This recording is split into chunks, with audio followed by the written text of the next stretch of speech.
Hello, this is Dante Renee, and welcome to the 10 Room Bizarro YouTube page, where I talk about films that I believe are not being talked about enough. Tonight's movie is 2002's Jess Franco's Incubus. You can get it as a single release on DVD from Amazon or eBay, but it looks like it's out of print and you can only really get it used, or you can get it on this even more rare and used, expensive, out of print collaboration, Jess Franco's Perversion double feature, which includes Incubus, but also Mary Cookie and the Killer Tarantula, which I'll be looking at in a separate review. This is the cover artwork for this double. And you even have some synopsises of both films, and you have the artwork, individual artwork for each one of those films as well on the back. And this is put out by SRS Distribution, which actually put out a lot of shot on video type films. You'll note from the beginning of the film that this was a one-shot production, as a gun shoots off. This was Jess Franco's shot-on-video era. Actually, it's 2002, and in the millennium, there were a lot of films that are actually very rare, and they're hard to get, and they're out of print, and this set is included in that mix. Of his shot-on-video films, kind of his last era, Jess Franco's last era in a lot of regards. I mean, this was 2002. I mean, he lasted until 2013. He didn't have as many movies being put out, but he was still putting out movies on a much, much lower budget, and they were shot on video. This particular film, you're going to note as soon as you put on that you're going to have some really loud dubbing and some dubbing that you might be like, oh my gosh, this is crazy. But after 5-10 minutes, you're going to get used to it, so don't worry about it. This was an error that divides a lot of Franco fans sometimes because it was shot on video. It was very, very low budget, very little resources at this time in Franco's career, it seems.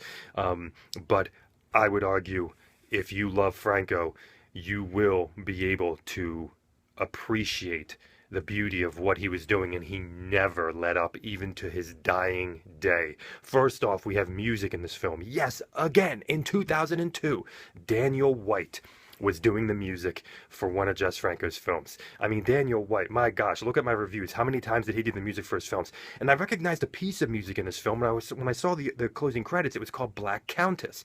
And that's because Jess Franco has a solo CD out there, Jess Franco and his B band, featuring Carlos Benavent, and it's called the Manacoa Experience. Right there, the Manacoa Experience. You can also get it on even a more rare vinyl, but you can pick these up pretty cheaply. Okay, this is soundtrack music from Franco that was actually put out, during this era, and the song that's in this movie is the last track, Black Countess, and that's where I recognized it from. This is put out by Crippled Dick Wax right here, so you can pick that up as well. But so there's a piece of music in this film that's on that CD. So in some ways, that CD could be the soundtrack to a lot of his shot on video work, maybe, or pieces of it. Incubus really has connections story-wise to his 70s film Lorna the Exorcist. But while it has connections story-wise, it deviates in many, many other ways. What we basically have here is we have a very surreal and satanic, almost ritualistic, the relationship between a husband and a wife and their daughter, and a sexual relationship between the husband and an entity earlier on, and kind of making a deal to provide his soon-to-be child, a soon-to-be daughter, and then after 20 years, being able to give up that daughter. Now, there are connections there with Lorna the Exorcist, but there are many, many different elements here stylistically, and with the story that are quite different. Lena Remey is in this film, and she's much older in this film than what you would be used to, but she is fully naked still. So you can give credit to where it's due. Jess Franco was not ceasing to use his wife completely nude just because she got older. She was still being utilized in a fully nude state. Like I said, the music of this film, we have the pieces from Daniel White, piano pieces, and some jazzy pieces. But then we also have some very ritualistic scary, dark pieces in this film that are very avant-garde, very experimental. We have almost the sounds of that mouth guitar you would almost hear in the South, like the that kind of, I don't know what that's called.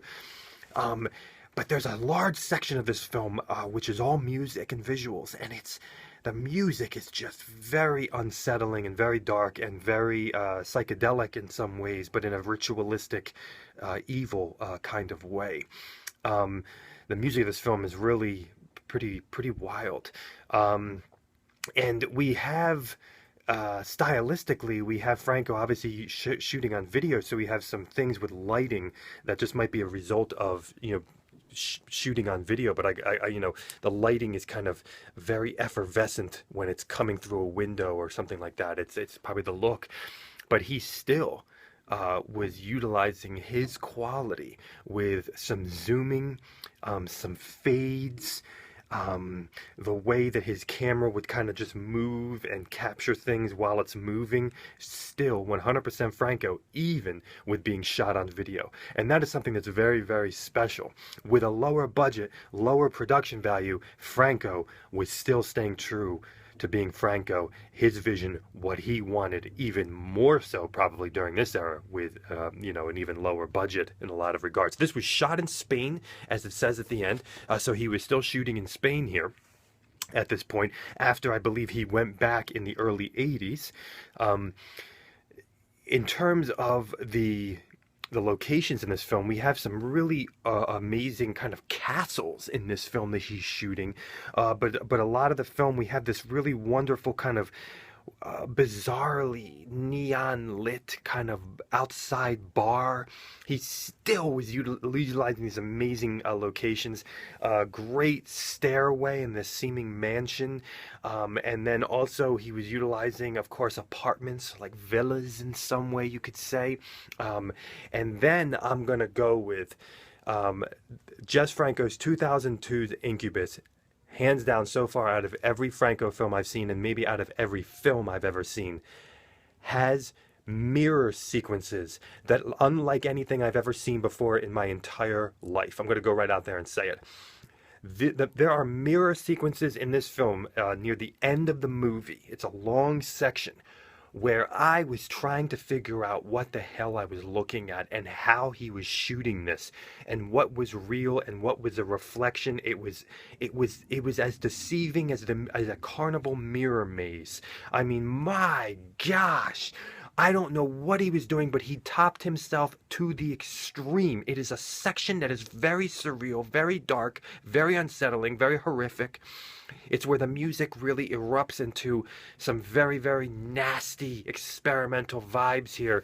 And in the story, some horrible things are happening, and you're watching it unfold in this ritual. And you can't tell where the mirrors are, where his camera is. It is fantastic. It's unbelievable. The best mirror section I've seen in cinematically. And he was doing this shot on video, folks. Wait till you see this near the end of the film. Wow. He's also utilizing some very bizarre things. You can see some of his movie posters in one of the rooms, for Killer Barbies and some of his films during this era in a lot of regards. You also see a book on Klaus Kinski and how he's kind of cutting to the eyes and the teeth of the cover of that book.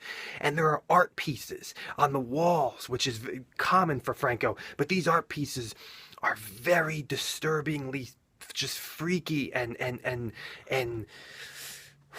dark and mysterious, and he utilizes those pieces of artwork in the fades and in the film itself. We do have major references to the Marquis de Sade in this film, with even, I believe, excerpts from one of his books and the cover of the book itself, and some very disturbing baby doll imagery in this film, very disturbing relationships between husband and wife and 20-year-old daughter. Very disturbing things going on here, but very Marquis de Sade. In some very different ways. Franco was filming these baby dolls in some very disturbing ways. We have almost a resort at times with a swimming pool, but we're not quite sure what is going on at times and where you are spatially, atmospherically. Things get very surreal. We have a piano player who's been playing piano for over 20 years in this particular location outside bar. We have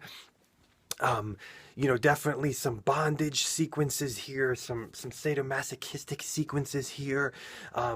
We have some very bizarre lovemaking and some very bizarre, torturous impacts of characters during lovemaking, and some influences, spiritual influences happening. Lena Remé puts out a very intense performance in this film, especially in a couple spaces in the midway to the end of the film. Man, she never lost a beat. Lena Remé was still killing it in this film. There is obviously a ton of full nudity in this film, and some close-ups of vagina, and at this point shaved because of 2002, but not explicit sexual sequences. I mean, while you have full nudity and whipping and beatings, and you do have some blood also, a good amount of blood out of a character's mouth for a Franco film, I would say. There's no explicit sex scenes. They're fully nude, but it's more implied. But you are getting close-ups, and you are getting some very disturbing tones and situations in this film that are erupting as the movie goes on. And there are some very disturbing sequences near the end where you're not exactly seeing it, but my gosh, you are knowing what's happening here. And there are huge phalluses and weird masks and weird tribal, sexual, ritualistic, evil situations happening here. And there are themes of sodomy and opening up and destroying your sexual inhibitions and pieties, and opening you up from behind to natural and unnatural intercourse. These might be actual excerpts from the Marquis de Sade as well. Incubus is a film that really, really is very unnerving, very dark and mysterious as it unfolds in the beginning, and then it gets even more and more and more dark and dark and dark and ritualistic and scary. It's really, really a wild movie. There's a snake. The woman is disappearing and being shot at, and yet not dying, yet bleeding. This is a wild movie. Franco really put out something awesome here. Just look past the dubbing and you're gonna love it. This is Incubus 2002. Thank you so much, Jess, Franco. Thank you for watching the 10 Room Bizarro YouTube page. Check out my other reviews on this page, lots of Franco, and also check out my own films at youtube.com/poopydiarrhea.